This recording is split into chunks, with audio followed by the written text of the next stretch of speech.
নাম কি? শ্রম আইন। তার মধ্যে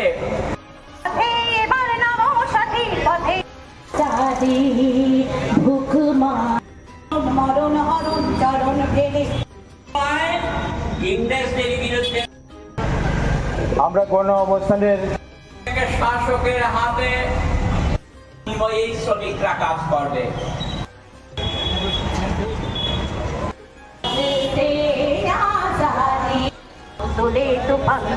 প্রাণের বর্মন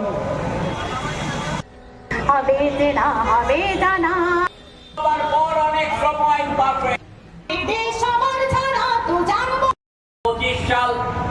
2014 সালে যখন মোদীর দলের এমপিরা মোদীর নেতৃত্বে মোদীর নির্দেশে ভারতবর্ষের গরিব জনগণকে রক্ষা করার জন্য যে আইন ভারতবর্ষের বামপন্থীরা লড়াই করে তৎকালীন সময়ে 63 জন বামপন্থী সাংসদ তারা ইউপিএ সরকারকে বাধ্য করেছিল রেগা আইন পাশ করাতে।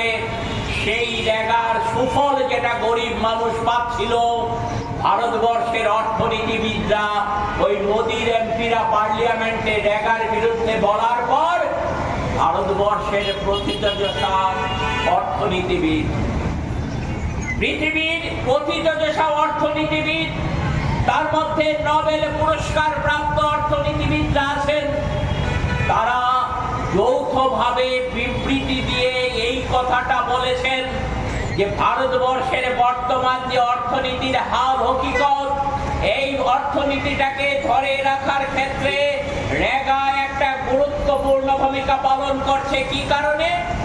কারণ গরিব মানুষের হাতে পয়সা গেলে পর রেগার কাজের মধ্য দিয়ে এই পয়সা নিয়ে গরিব মানুষ দোকানপাটে যান, সারা ভারতবর্ষের গ্রাম শহরের দোকানপাটে যান, আর এই দোকানপাটে কেনা বেচাটা বাড়ে।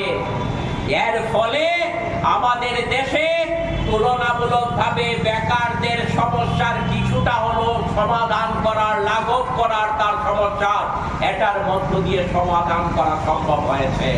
কিন্তু রেগা যদি বন্ধ হয়ে যায় আমাদের দেশের অর্থনীতিটা চূড়ান্ত খারাপ অবস্থার দিকে চলে যাবে। কারা বলেছেন? অর্থনীতিবিদরা বলেছেন, তারা সবাই বামপন্থী ছিলেন না। এবং সারা দেশে প্রতিবাদ উঠল। মোদীর এই চক্রান্ত সেদিন দেশের মানুষ ধরতে পেরেছিলেন, তার বিরুদ্ধে প্রতিবাদ হয়েছে সারা দেশে। নরেন্দ্র মোদী সরকার দেখলেন যে না, এখনই যদি রেগা বন্ধ করে দিই শ্রমজীবী মানুষের কাজ, তাহলে পর আমার বিরুদ্ধে সেখানে সারা দেশে বড় ধরনের প্রতিবাদ হবে, আমি সেটা সামাল দিতে পারবো না। চুপ করে গেলেন। বিভিন্ন সময়ে তার বিরুদ্ধে একজন দুজন কথা বলেছেন, কিন্তু ব্যাপকভাবে আর কথা সেভাবে ওঠেনি। কিন্তু চক্রান্ত কি এখানে থেমে আছে? শ্রমিকদের অন্য দিক থেকে সর্বনাশ করবার জন্য রেগার কাজ যখন 2014 সালে মোদী সরকার বন্ধ করতে পারেনি, তখন সেই মোদী সরকারই তারা শ্রম আইন বাতিল করার জন্য একটার পর একটা ষড়যন্ত্র শুরু করলেন। প্রথম তারা কি আনলেন? শ্রমিকের স্বার্থ